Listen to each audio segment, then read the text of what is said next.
6 p.m. Hora Venezuela, a nuestras jornadas geodésicas AAPG Venezuela 2020. Hablemos de geodesia. Antes que nada, bueno, mi nombre es Gabriel Wilkinson. Yo formo parte del capítulo estudiantil de la AAPG de la Universidad Central de Venezuela. Tengo el agrado de dar estas primeras palabras antes de iniciar. Y bueno, a todos ustedes queremos agradecerles por su valiosa participación en este evento organizado en conjunto. Bueno, no es mi capítulo de la AAPG Universidad Central de Venezuela con el capítulo del AAPG Young Professionals Venezuela. El día de hoy contamos con el apoyo de los ingenieros Dalia Ramírez y Carlos Bonifacio con la ponencia acerca de los elementos críticos durante el control de calidad de la información geológica y geofísica en procesos de exploración y evaluación de hidrocarburos. También es importante destacar, bueno, entre nuestro público y a lo largo de distintas conferencias, contamos con participantes de Venezuela, Perú, Estados Unidos, Colombia, Bolivia, Ecuador, Costa Rica, Chile, Alemania, Francia, entre otros. Muchas gracias a todos. Y bueno, a continuación les presento un breve resumen acerca de nuestros ponentes, principalmente Dalia Ramírez. Ella es ingeniera geofísica, egresada de la Universidad Nacional Autónoma de México, la Facultad de Ingeniería.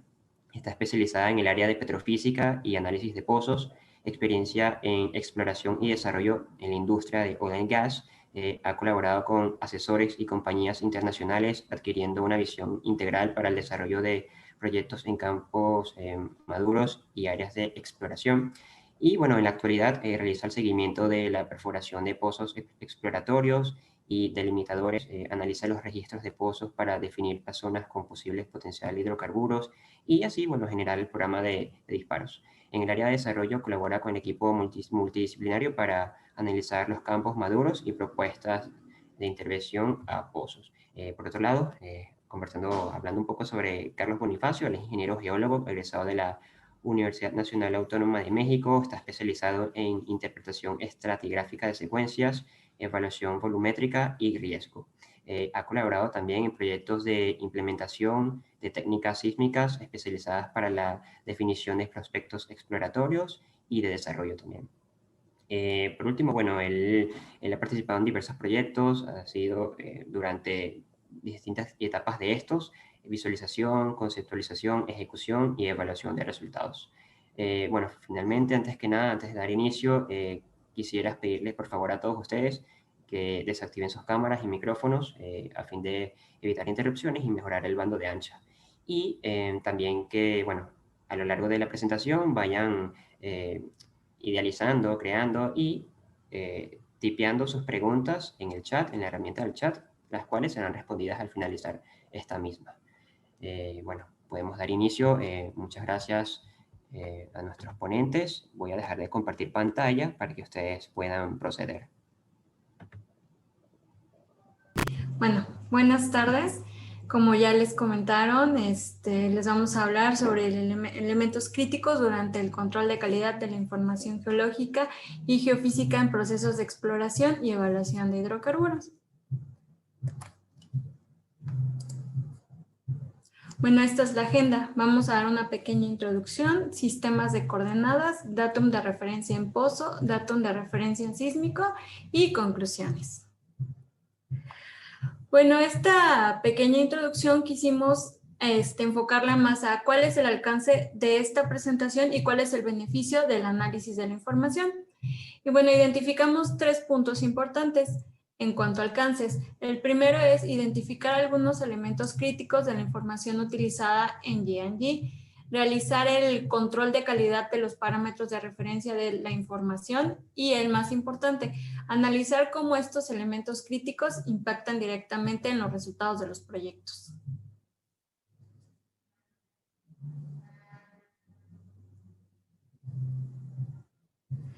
Los beneficios son, bueno, el análisis generado con estos datos que sea 100% confiable, proyectos realizados con la mejor calidad posible en el menor tiempo y un aumento de valor a la compañía.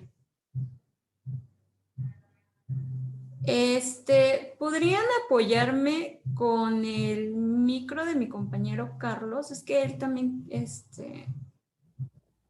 Gusto, seguro. Muchas gracias. No se preocupe.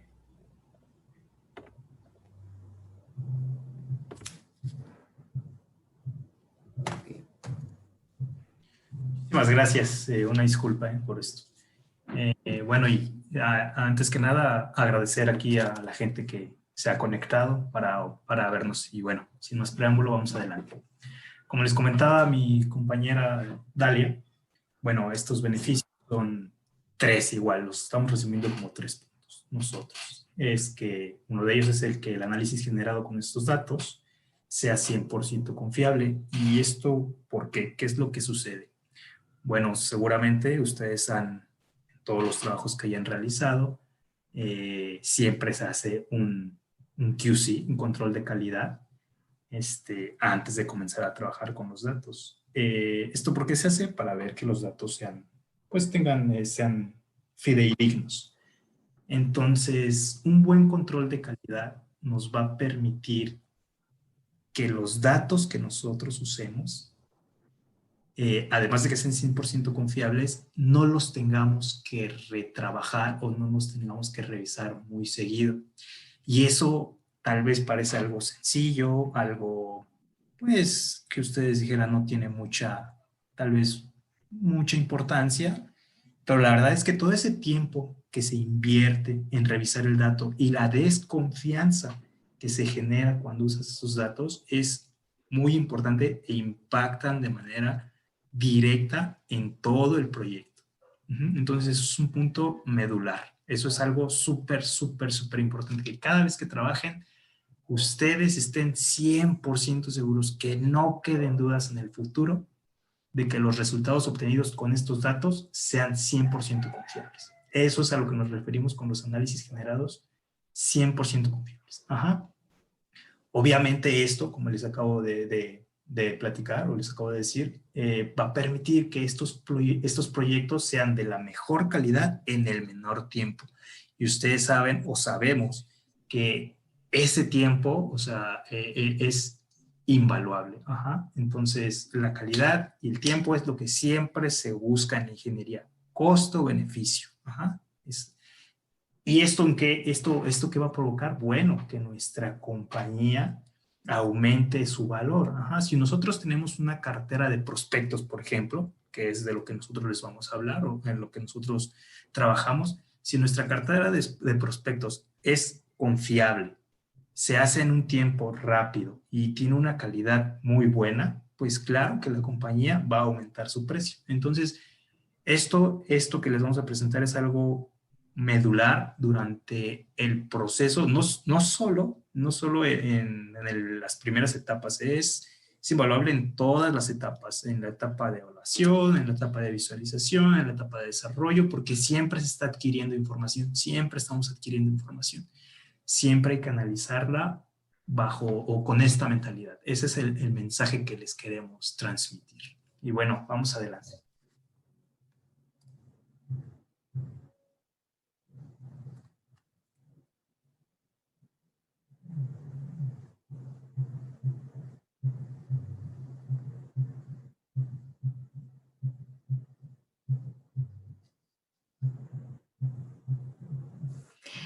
Otra vez se silenció su micrófono.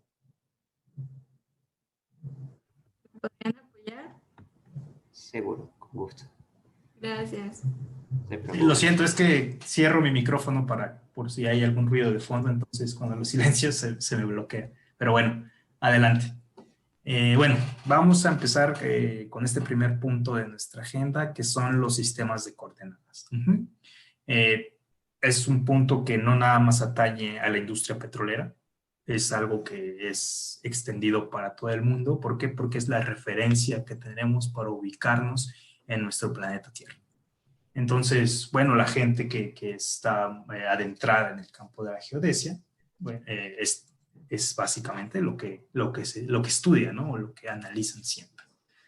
Nosotros en la industria petrolera trabajamos básicamente con la regulación aquí en México, con la regulación de la entidad federal, que es la Comisión Nacional de Hidrocarburos. Esta comisión establece ciertos parámetros y todos los lineamientos con los cuales nosotros vamos a trabajar y los que vamos a entregar, la información a la que se le va a entregar. Entonces, ellos nos piden dos cosas para ubicar cualquier punto, polígono o cualquier característica sobre los mapas. ¿Y qué son? Bueno, nos piden dos sistemas, que es el sistema curvilíneo y nos piden el sistema, el UTM, el rectangular. Entonces, bueno, ustedes... ¿puedes revisar? Gracias. Bueno, entonces tenemos por un lado el sistema curvilíneo o sistema geográfico. Sabemos que este está definido por grados, es un sistema sexagesimal que va de 180 oeste, 180 este y tiene un 0. Igual va hacia el norte y va hacia el sur, 90 grados. Se puede representar obviamente en un plano y los valores aproximados que tenemos para el nivel del Ecuador es que 1 grado más o menos mide como 110 kilómetros, 1 minuto 1850 metros y 1 segundo 30 metros. Esto va a cambiar según la latitud en lo que nosotros nos encontremos, por la deformación que tenemos hacia los polos y la que tenemos en el Ecuador, que es diferente. Esto es algo más o menos para que nos ubiquemos. Y por otro lado tenemos el sistema rectangular y uno de sus representantes son la proyección UTM, ¿no? La Universal Transversal de Mercator. Entonces aquí del lado derecho de la pantalla tenemos un esquema de cómo se ve la división y la distribución del área de la Tierra y cómo está dividida en usos, un ecuador y un meridiano central, los cuales, algo por lo cual se usa esta cuadrícula es que las unidades no se tienen que convertir, digamos, de grados a metros, sino que básicamente lo que estamos viviendo es metros. Bueno, eso es una de las ventajas. Aquí, como pueden ver en el centro, pues es lo que les comentaba. Unos usan grados y otros usan metros. Pero ahora, bueno, esto se establece, hay diferentes sistemas de proyecciones y diferentes datums. Entonces, lo que nosotros tenemos es que podemos tener el sistema curvilíneo o el rectangular referido a diferentes datums o, digamos, puntos de origen de un sistema de medición. Como ustedes saben, cuando nosotros queremos referirnos o ubicar algo en el espacio, necesitamos un punto de referencia, inclusive en física. O sea, necesitamos en el movimiento relativo, pues tomas un punto de referencia y es de donde lo ubicas, ¿no? Digamos un origen, un cero. El sistema cartesiano tiene su cero y sus 3 ejes XY. Y nosotros también en las proyecciones, en los sistemas de referencia, pues necesitamos un cero, un origen. Entonces, este origen es lo que son los datums, los datums de referencia.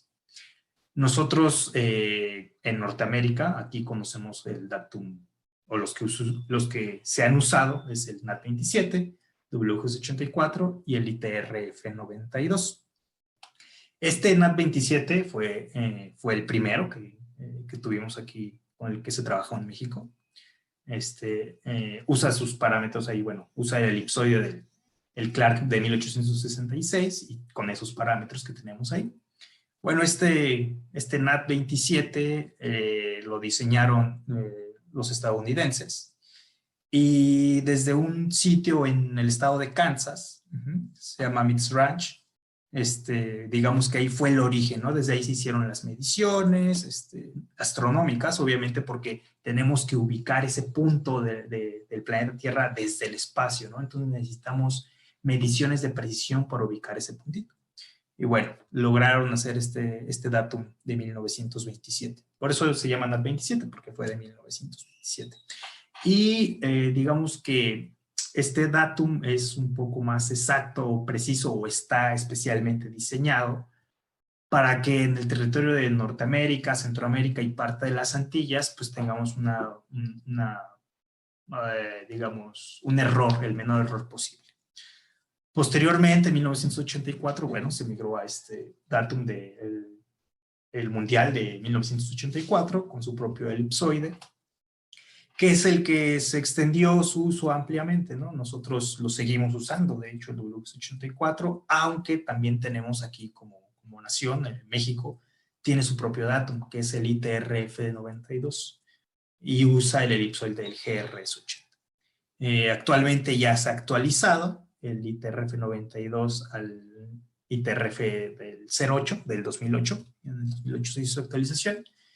Pero básicamente es muy similar al del 92. Hicieron algunos ligeros ajustes ahí en sus parámetros. Y que también si nosotros comparamos el ITRF 92 con el del 84, pues tenemos aquí en México variaciones de centímetros, de 3, 4 centímetros hasta 10 centímetros aproximadamente.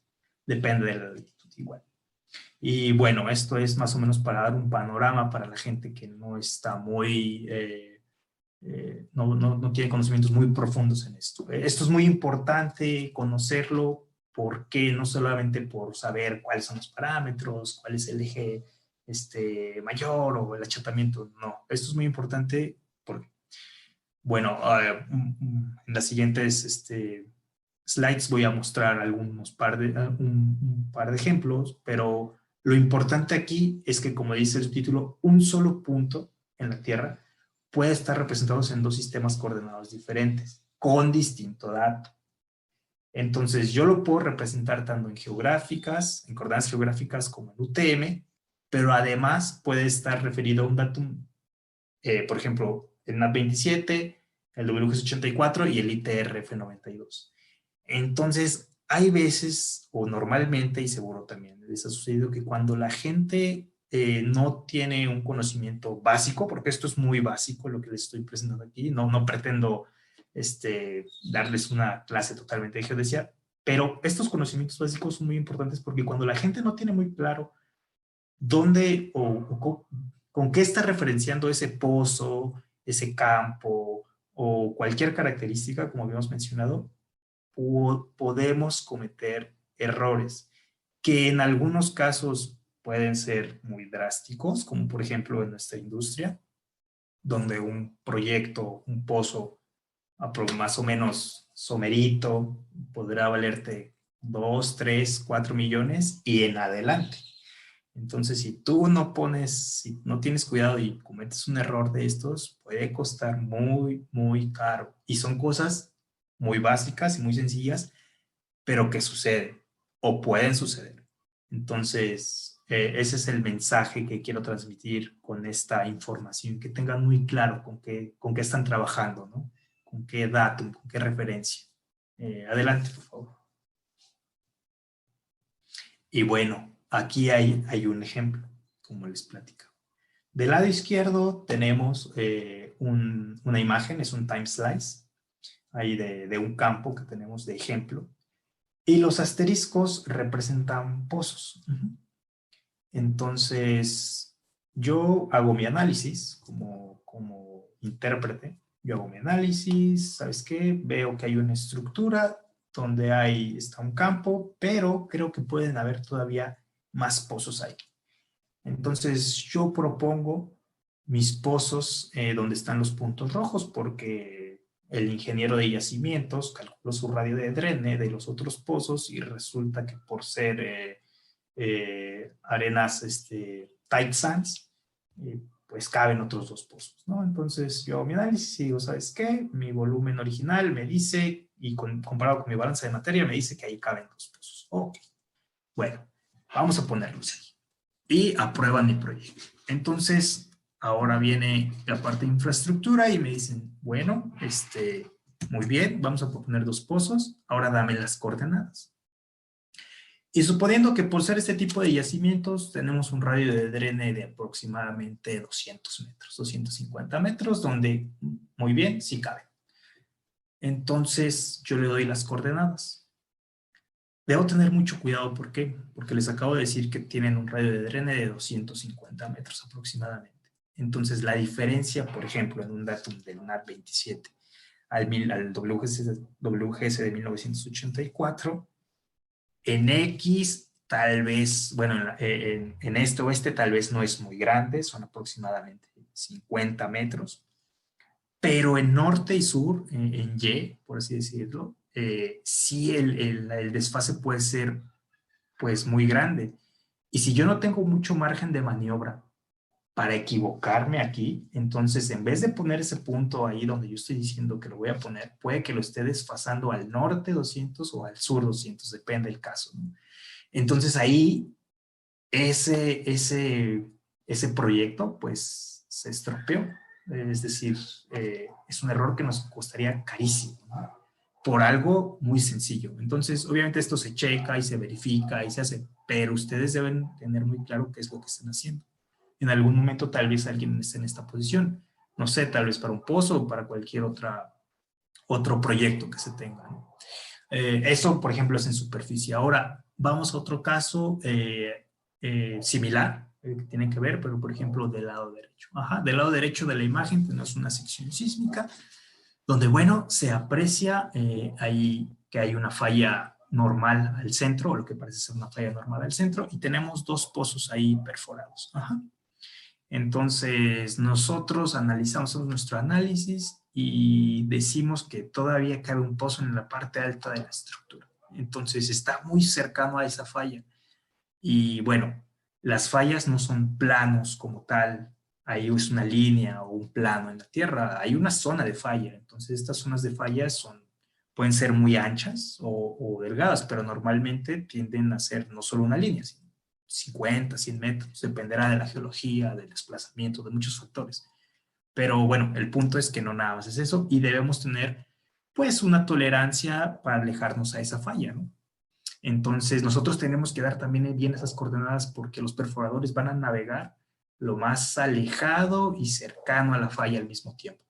Entonces, ese tipo de proyectos también nosotros debemos ser muy, muy precisos o no cometer esos pequeños errorcitos o no tener esas dudas a la hora de perforar, porque pues, puede ser catastrófico. La siguiente. Adelante.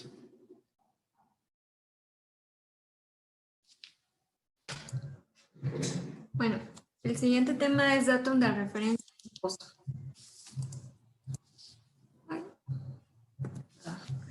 Para hablar sobre el datum de referencia en pozo, es necesario entender la importancia de la mesa rotaria y del Kelly Wishing. Estos son parte del equipo de perforación y a partir de ahí comienza la perforación del pozo o el cero en la toma de registro, por lo cual estos son tomados como el datum de referencia para el caso del pozo. La diferencia que se tiene entre la mesa rotaria y el Kelly Wishing es alrededor de 30 centímetros, valor promedio. Y para definir cuál es el datum de referencia del pozo, se debe de revisar los archivos de LIS o LAS en la sección de encabezado. En ella encontraremos la información del pozo. Aquí coloco dos ejemplos para que veamos cómo viene la información.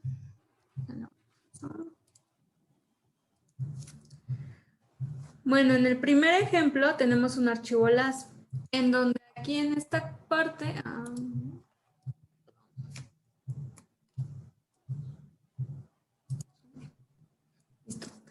Bueno, donde lo que tenemos es que nos indica que nuestro cero de medición y del registro están tomados a partir de la mesa rotaria.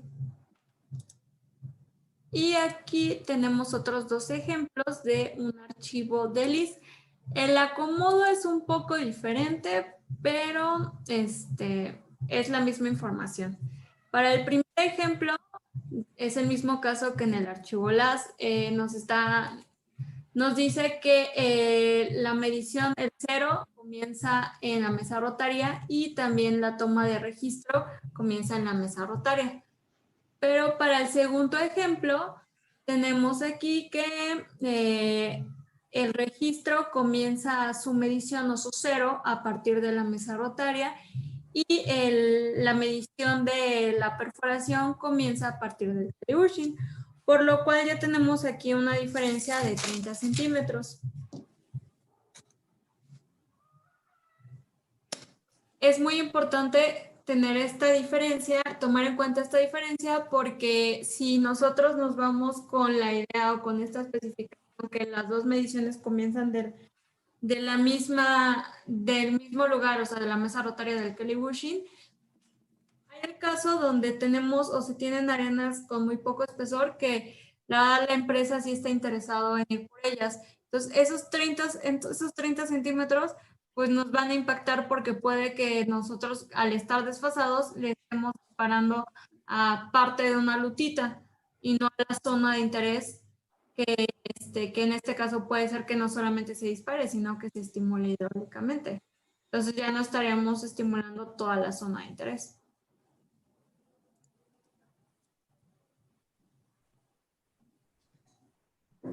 La información de pozo es muy importante conocer también la elevación de terreno.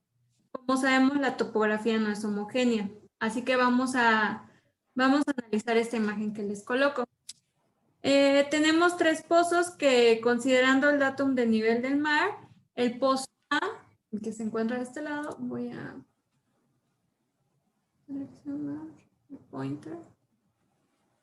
El pozo A se encuentra por debajo del nivel del mar, por lo cual tiene una elevación de terreno negativa, llamémosle depresión.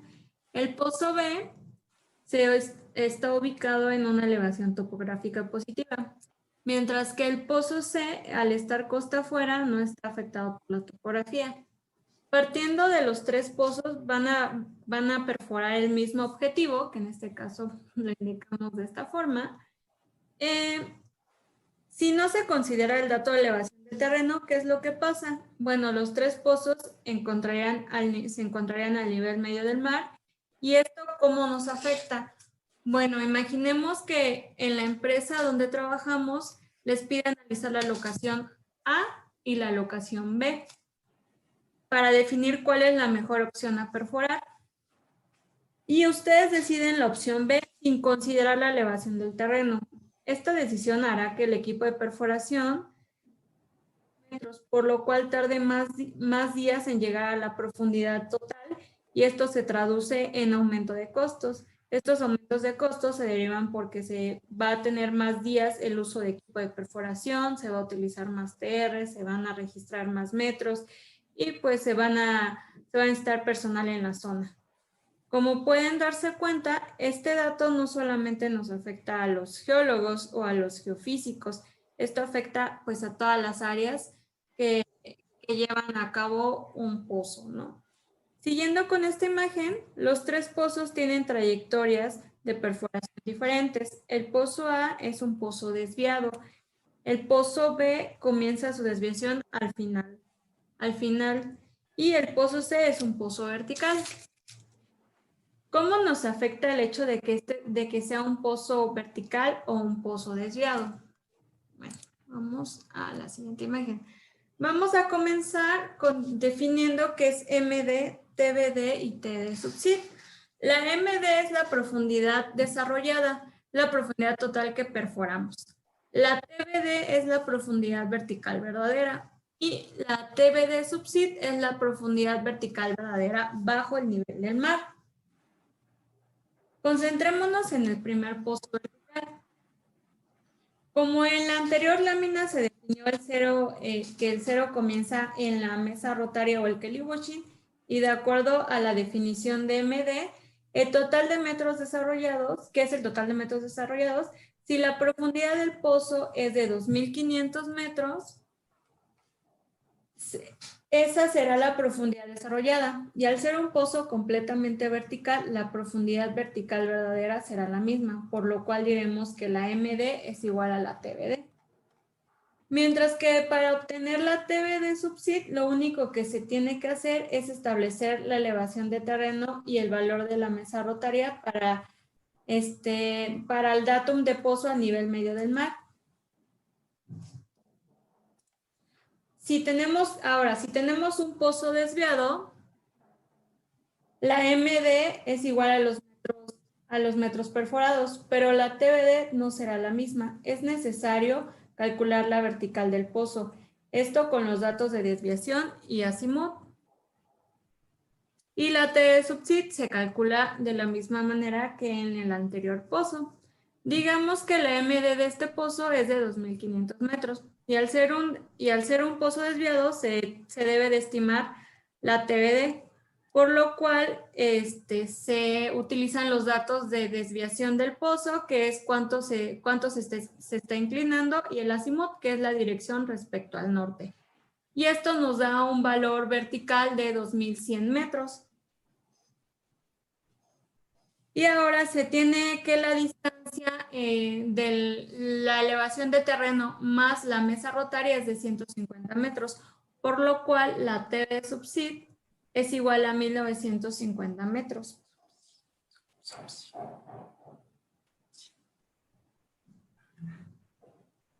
Es importante considerar que cada disciplina trabaja con un datum diferente. Ejemplo, el intérprete maneja el datum de la sísmica a nivel medio del mar, por lo cual la información de pozo la trabaja en TV subsid.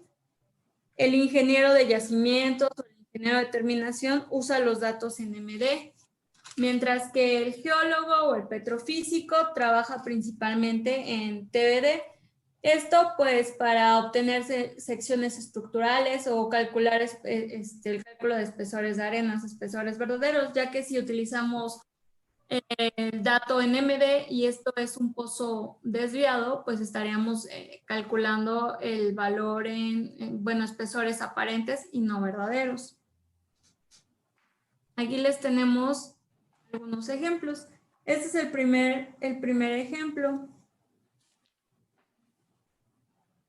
En este primer ejemplo vamos a ver cómo nos afecta el uso de la MD, TBD y TV subsid. Se tiene una correlación de pozos para dar un seguimiento a una arena. Los 3 pozos son desviados y la sección se encuentra en MD. Se observa que la arena del pozo B se encuentra más abajo con respecto a los otros 2 pozos. Vamos a imaginar que estamos calculando o evaluando el potencial de un campo y la arena del pozo B es productora de aceite, pero por ahora la producción de agua aumentó un 90%, por lo cual se tiene que cerrar este pozo y se va a analizar si esta arena se extiende y si tiene potencial. Entonces, al realizar la sección con los pozos cercanos, se determina que se tiene una extensión de la arena productora y que se encuentra por encima o estructuralmente más alto por lo que el pozo B, por lo cual se llega a la conclusión que se tiene potencial para ingresar en el pozo A y en el pozo C. Pero, ¿qué pasa cuando se realiza la correlación de pozo en TV subsid? Bueno, lo que nos damos cuenta es que al tener el mismo datum, al ya no estar afectado por la topografía, la arena se encuentra al mismo nivel en los 3 pozos, por lo cual el potencial que se había estimado cuando estaba en MD, pues nos damos cuenta que ya no existe, que si el pozo B ya estaba produciendo un 90% de agua, pues muy probablemente el pozo A y el pozo C pues también te van a producir ese 90% de agua. Entonces ya esta arena no tendría mayor potencial y lo más seguro es que tengan que taponar ese intervalo y buscar más arenas de interés en la parte superior.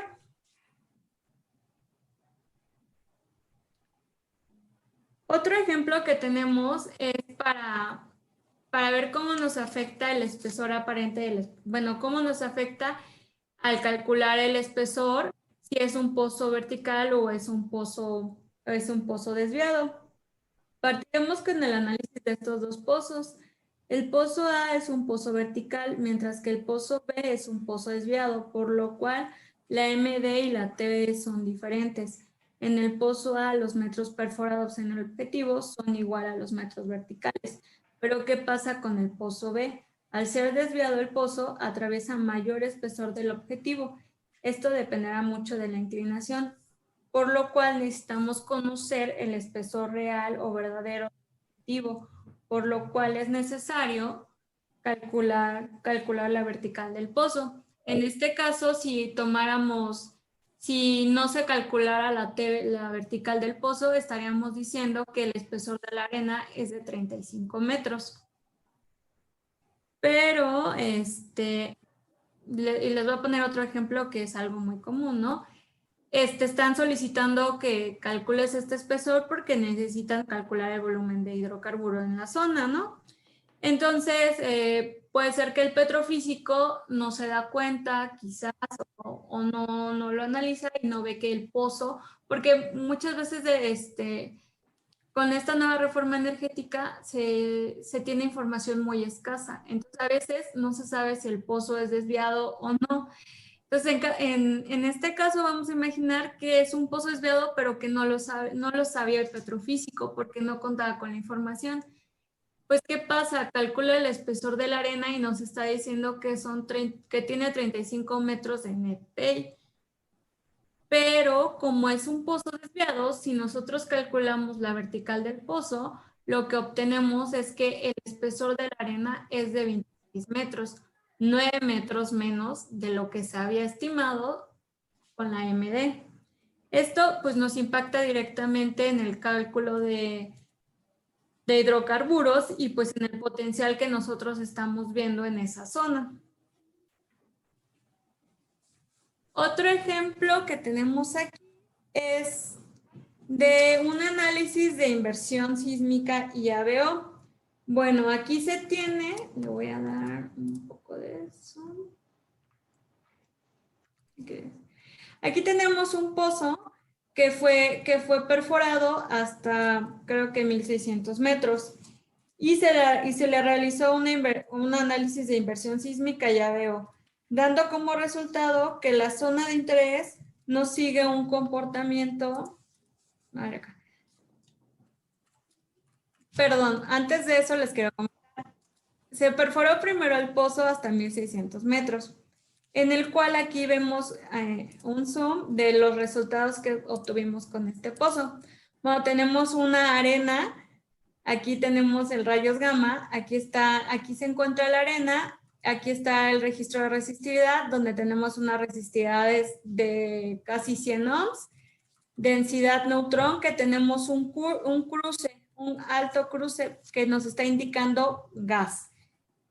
Por lo cual, antes de se analiza los registros y se determina que se tiene una arena muy limpia con saturación de hidrocarburo, que al tener un cruce de curvas nos está indicando que lo más probable es que sea gas o gas y condensado. Por lo cual se hace ya el análisis de inversión sísmica y ABO. ¿Y qué es lo que llegamos a analizar? O bueno, ¿cuál fue el resultado de este análisis? Bueno, este análisis nos está diciendo que la anomalía no sigue la parte estructural de la zona. La anomalía es esta zona punteada. Por lo cual, si yo llegara a perforar un pozo en esta zona, pues nos estaría indicando que no tenemos una calidad o no tendríamos una zona tan productora o tan buena como la que fue en este pozo. Pero ¿qué pasa o qué pasaría si este pozo fuera un pozo desviado? Bueno, ¿qué pasa? Pues estaríamos analizando una zona que no sería. Por ejemplo, si el pozo fuera desviado, el pozo probablemente estaría por acá. Entonces, cuando están haciendo el análisis de inversión y de ABO, este resultado es erróneo, porque quién sabe a qué está resultando esta anomalía, porque no está calibrada con el pozo, no se tiene el dato del pozo, ya que el pozo es desviado, pero no se sabe.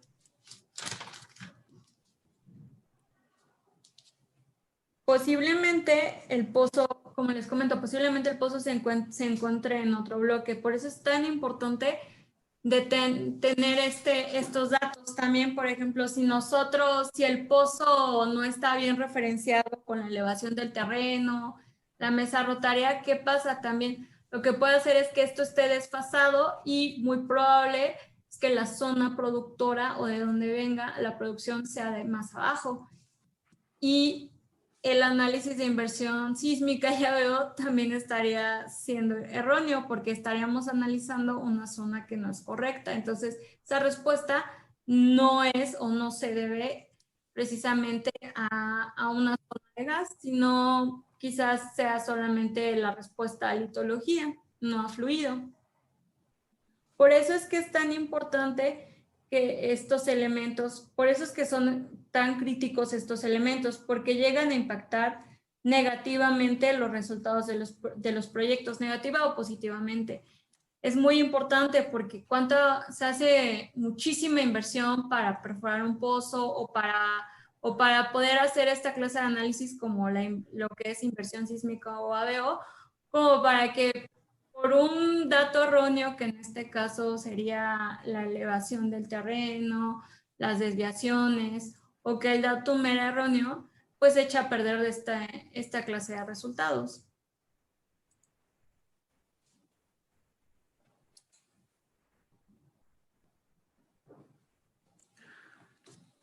Bueno, nosotros lo que acabamos de ver es, en la primera parte, el datum horizontal, que es XY, la posición en el plano. Con Dalia acabamos de ver el datum de los pozos, de referencia de pozos, de la profundidad de pozos. Y ahora lo que vamos a ver es el datum de la sísmica. Entonces, la información de los pozos y la información sísmica son las dos principales fuentes de información o las fuentes de información claves para nuestro trabajo en la industria petrolera. Ahora, algo que quiero aclarar es que yo no soy un experto en procesado sísmico, de hecho soy intérprete sísmico, pero lo que les quiero dejar claro es justo eso, que yo soy geólogo, mi formación es de geólogo, pero tengo conocimiento o sé lo básico de los sistemas de referencias coordenados, sistemas geográficos, UTMs, etc., todo eso, porque es importante para mi trabajo. Yo tengo que conocer mi información, es mi información, yo la voy a trabajar. Nadie más me va a decir si está correcta o no, yo tengo que comprobarlo. Ajá, eso es algo que debo dejarle, que quiero transmitirles. Que aunque no sea tu área de especialidad, hoy en día ya no ya no basta nada más con saber de tu área. Hoy en día debes tener un enfoque multidisciplinario totalmente. Debes conocer no nada más de tu campo, sino de los otros de los que tú también dependes. Ajá. Porque ahora, hoy en día, la competencia es mucho más fuerte. Cada vez los requisitos son más altos. Entonces, hay que saber de todo esto para poder ser un profesionista completo. Entonces, esto es lo que les queremos transmitir.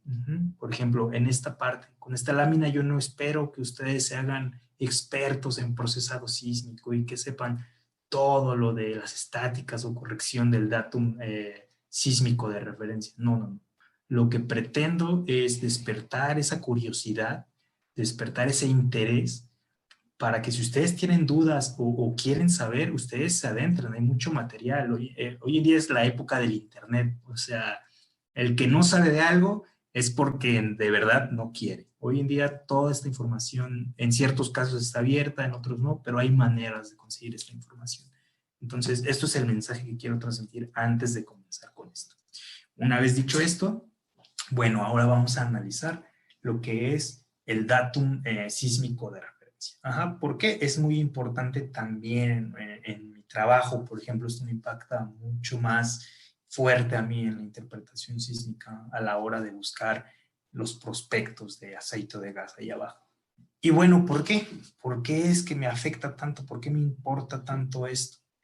Bueno, cuando adquieren la sísmica, ya sea 2D o 3D,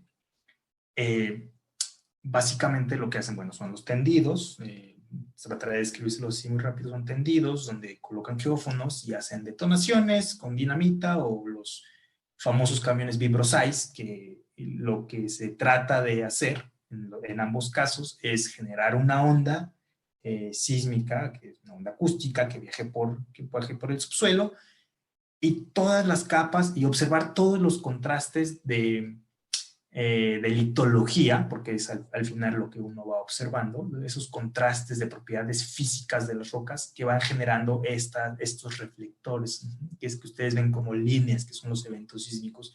Esos eventos sísmicos se generan por la diferencia de propiedades físicas de las rocas. No necesariamente un reflector, y no es así, no es una capa, sino que es una diferencia de esas propiedades de un medio superior a un medio inferior. Y eso se ve por los coeficientes de reflexión. Bueno, esto es más básicamente cómo funciona la sísmica, muy, muy burdamente. pero así funciona. Bueno, cuando hacen esta adquisición, ustedes saben, yo les voy a hablar, antes que nada les voy a hablar del caso terrestre. Bueno, ustedes saben que cuando van a tener estos tendidos, o se los explico más o menos, van a hacer estos tendidos, pues la gente tiene que poner esos geófonos pues en la tierra. Y hay una topografía. Hay una topografía que tú tienes que seguir. No toda la tierra es plana, hay montañas, hay valles, llanuras. Entonces, además el suelo tiene diferentes condiciones. En algunos casos ahí está la roca expuesta, en otros casos hay una capa de sedimentos no consolidados muy grande, en otras muy pequeños. Tal vez estés, no lo sé, al pie de una montaña donde hay un depósito de lo que llaman el pie de monte, ¿no? O regolito, que también se le llama. Y bueno, todo esto, cuando tú vayas a adquirir la sísmica, pues va a tener repercusiones, sobre todo cuando hay un suelo muy endeble o no consolidado. ¿Por qué? Porque eso va a ocasionar que esa energía que tú vas a liberar a través de las explosiones o de los vibros o de la vibración que produzcas, pues se pueda dispersar o no pueda, digamos, reflejarse o no penetre bien en el subsuelo. Ajá, eso es básicamente lo que sucede. Entonces puedes tener algunas dificultades y vas a tener una imagen muy ruidosa o no vas a tener una muy buena imagen. Y bueno, además de eso, cuando tú tienes una topografía, como se ve en el lado izquierdo ahí en ese pequeño esquema, tú tienes una topografía muy irregular, también vas a tener que hacer estas correcciones para tener tu sísmica en un datum 0.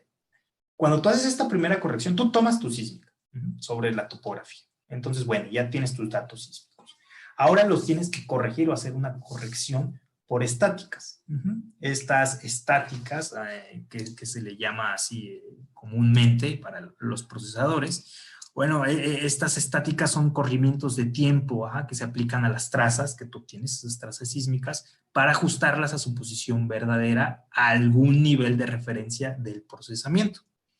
El principal objetivo de estas correcciones pues es ajustar ese tiempo de viaje que se observaría de la fuente y los receptores si estuvieran ubicados al mismo nivel o sobre un plano de referencia del datum, normalmente por debajo de la capa meteorizada, porque esa capa meteorizada que tenemos en el suelo pues es la que nos produce todos estos efectos.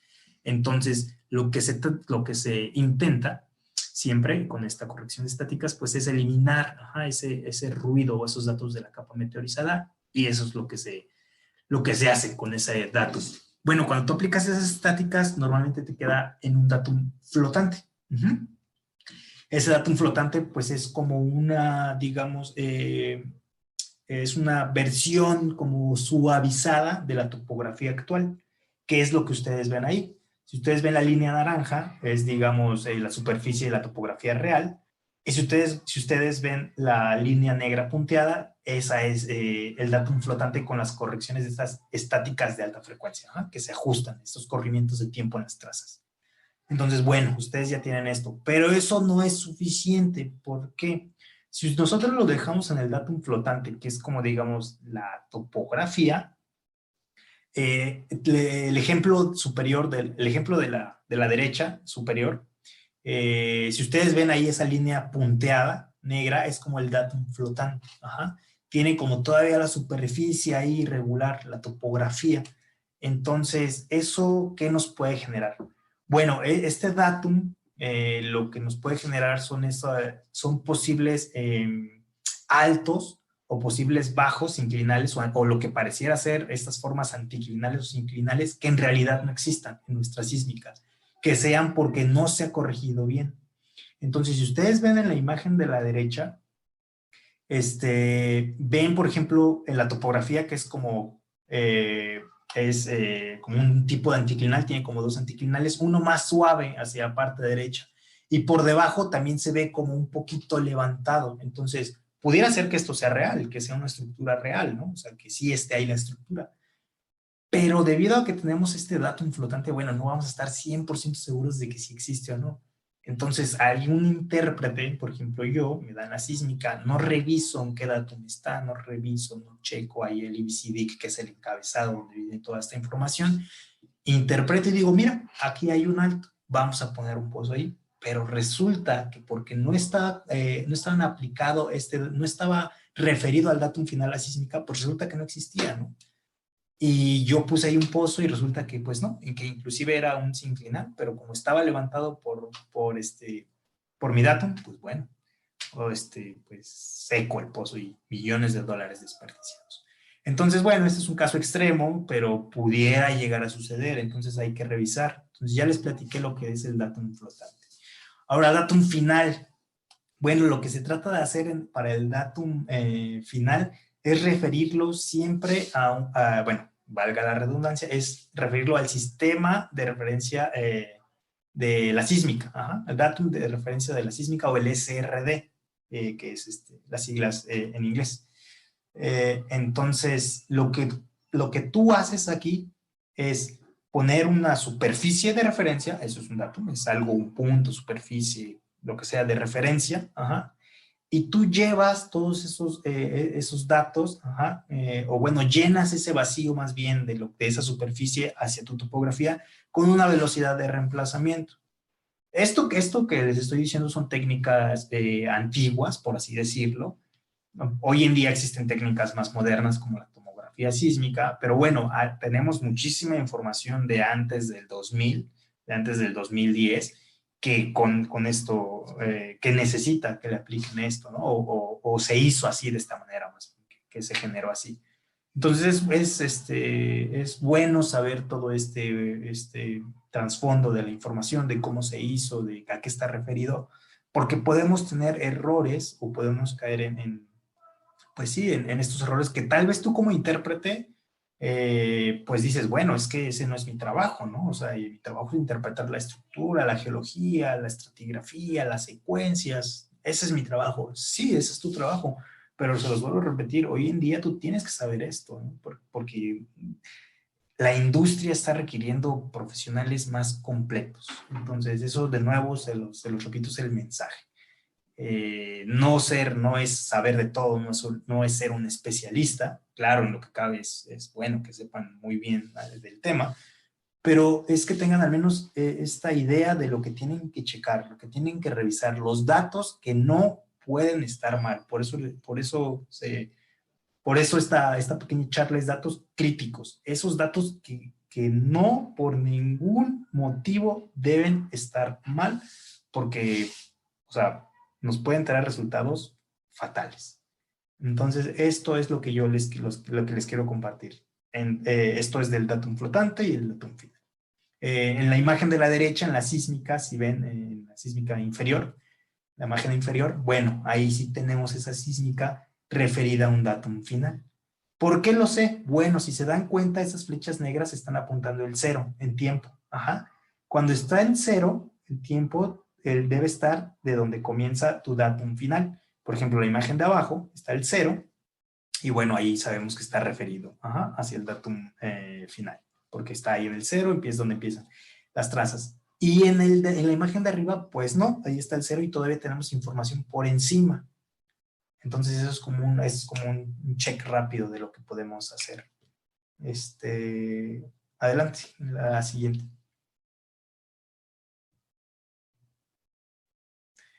Bueno, eso es por parte del datum horizontal. Y también, ¿en qué nos afecta? Bueno, cuando tenemos varios estudios, por ejemplo, ahí en esa imagen, de un lado tienen del lado izquierdo tienen una línea sísmica 2D y del lado derecho, pues es un volumen 3D. Entonces, como nosotros tenemos datum diferente para cada estudio, porque no se procesan igual, porque tienen ciertas diferencias por estas cuestiones, bueno, cuando nosotros queremos hacer un merge, una unión de esta información, pues lo más probable es que esté desfasada, porque no significa que esté mal o que uno esté bien y el otro no, simplemente son los datos de procesamiento. Cuando tú hagas el atado sísmico de pozo, pues bueno, ahí se va a ver también la diferencia. Pero si tú quieres poner estas dos informaciones juntas, pues puedes tener ese desfase y puedes interpretar algo que no está bien, ¿no? Te puedes seguir de un reflector hacia el otro y puede que no sea el que tú estás buscando. Entonces, les digo, eso es por cambios en el sistema de referencia de la sísmica. que tiene que ver con el procesamiento. Pero de ustedes deben verlo, o sea, deben ser capaces de poder discernir, de poder entender por qué está sucediendo esto y qué es lo que pudieras hacer.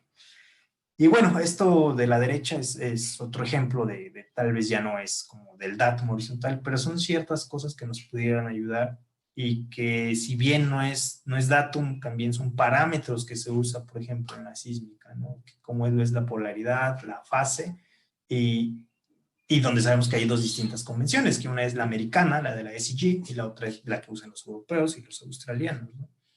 Entonces, bueno, hay que nada más saber qué es lo que se define como un negativo o un positivo en una y en otra convención para que no tengamos errores, pues, de interpretación, pero esto ya es un poquito más enfocado a la interpretación per se. Tal vez es algo un poco más particular. Y bueno, yo podría dejar hasta aquí mi participación. Adelante, Dalia.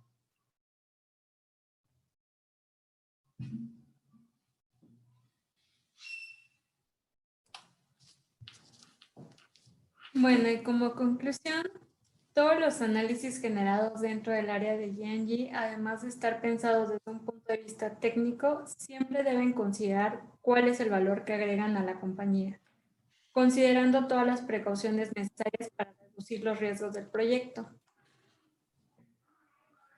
Y bueno, así es como conclusión, dice Dalia, pues como lo dijimos al principio, es generar análisis rápidos, confiables, que uno como profesional que maneja la información esté seguro de lo que va a mostrar, porque todo esto va a impactar y siempre viendo o siempre pensando en el punto de vista económico, en el impacto que va a tener toda esta información en los proyectos. No solamente como profesionista de esta es mi área y yo sé de esto y simplemente y cerrarse a esa parte, ¿no? Es también ver más allá en cómo va a impactar en el crecimiento de la empresa, porque obviamente si la empresa es más grande, si la empresa tiene más proyectos, si la empresa tiene un portafolio grande de prospectos, pues eso es un buen futuro para ella y un buen futuro para ustedes. Entonces, bueno, espero que esto haya sido de su agrado y de ayuda, sobre todo, que les despierte esa curiosidad por investigar un poco más a fondo de esto, si se quedaron con dudas tal vez, ¿no? Y bueno, muchas gracias. Muchísimas gracias a ustedes, más bien, muchas gracias por esta gran presentación, este gran estudio de integración. Le queremos dar las gracias a Dalia Ramírez, Carlos Bonifacio, de verdad, estamos muy agradecidos desde el capítulo de AAPG Universidad Central de Venezuela y Young Professionals Venezuela. Bueno, ya estamos próximos a terminar, van a ser las 7 de la noche y bueno, lastimosamente otros compañeros están por utilizar esta plataforma de Zoom Premium. Sin embargo, a pesar de que no hubo preguntas, bueno, los motivos, les hago la invitación de, bueno, dejar sus preguntas vía correo, si tienen alguna, a pesar de que no vi ninguna por este medio a lo largo de la conferencia. Si alguno tiene alguna duda, puede contactarnos a nosotros o en su defecto a nuestros ponentes para contestar las dudas que tengan.